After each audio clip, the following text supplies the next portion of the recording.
Assalamualaikum warahmatullahi wabarakatuh. Selamat datang di channel Suara Hati Semesta, sebuah ruang untuk menelusuri sejarah, bukan sekadar untuk diketahui, tetapi untuk direnungi dan diambil hikmahnya. Pada episode kali ini, kita akan membahas sebuah masa penting dalam sejarah umat manusia, yaitu masa setelah diangkatnya Nabi Isa alaihissalam, dan bagaimana penyimpangan ajaran mulai terjadi setelah itu. Diangkatnya Nabi Isa alaihissalam. Nabi Isa alaihissalam adalah salah satu Rasulullah yang diutus kepada Bani Israel dengan membawa ajaran tauhid, yaitu menyembah Allah semata. Namun, tidak semua dari Bani Israel menerima dakwah beliau. Sebagaimana dijelaskan dalam tafsir Ibnu Katsir, sebagian dari mereka justru menolak, mendustakan, bahkan merencanakan pembunuhan terhadap Nabi Isa. Allah kemudian menyelamatkan Nabi Isa dengan cara mengangkat beliau ke langit. Allah berfirman dalam Al-Quran, mereka tidak membunuhnya dan tidak pula menyalibnya. Tetapi yang mereka bunuh adalah orang yang diserupakan dengan Isa bagi mereka. Peristiwa ini menjadi titik penting dalam sejarah. Sejak saat itu, umat Nabi Isa kehilangan bimbingan langsung seorang nabi. Zaman fitrah dan kekosongan wahyu.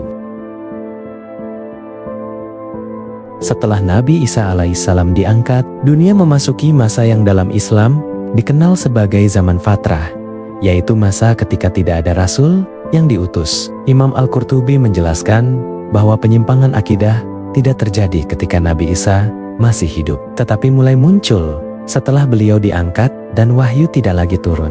Pada masa ini, manusia mulai menafsirkan ajaran agama berdasarkan akal, budaya, dan kepentingan masing-masing. Sejarawan agama Karen Armstrong mencatat bahwa ajaran tauhid yang awalnya sederhana, perlahan berubah menjadi ajaran teologisis yang kompleks akibat perdebatan manusia. Peran Kekaisaran Romawi. Ketika Kekaisaran Romawi menguasai wilayah Bani Israel, ajaran Nabi Isa mulai bersentuhan dengan kepentingan politik. Romawi adalah peradaban yang terbiasa dengan konsep banyak Tuhan dan ritual pagan. Dalam kondisi ini, agama dipandang sebagai alat untuk menyatukan dan menstabilkan kekuasaan. Akibatnya, ajaran Nabi Isa mulai disesuaikan agar mudah diterima oleh masyarakat Romawi. Nabi Isa tidak lagi hanya dipandang sebagai rasul, tetapi perlahan diagungkan secara berlebihan. Munculnya konsep Trinitas. Konsep Trinitas tidak pernah disebutkan secara eksplisit dalam ajaran Nabi Isa. Pakar teologi Kristen James D.G. dan menjelaskan bahwa pandangan tentang keilahian Isa berkembang secara bertahap dalam sejarah Kristen awal. Catatan Ensiklopedia Britannica juga menyebutkan bahwa konsep Trinitas diformalkan melalui Konsili Naisea pada tahun 325 Masehi. Hal ini menunjukkan bahwa konsep tersebut lahir dari keputusan teologisis dan konsili gereja, bukan dari wahyu langsung yang dibawa oleh Nabi Isa. Injil asli tidak lagi terjaga. Dalam Islam, Injil diyakini sebagai kitab yang diturunkan Allah kepada Nabi Isa alaihissalam. Namun, para pakar Kristen sendiri mengakui bahwa Injil tidak ditulis oleh Nabi Isa. Profesor Perjanjian Baru, Bart D. Ehrman, menyatakan bahwa Injil ditulis puluhan tahun setelah Nabi Isa dan mengalami perubahan dalam proses penyalinan.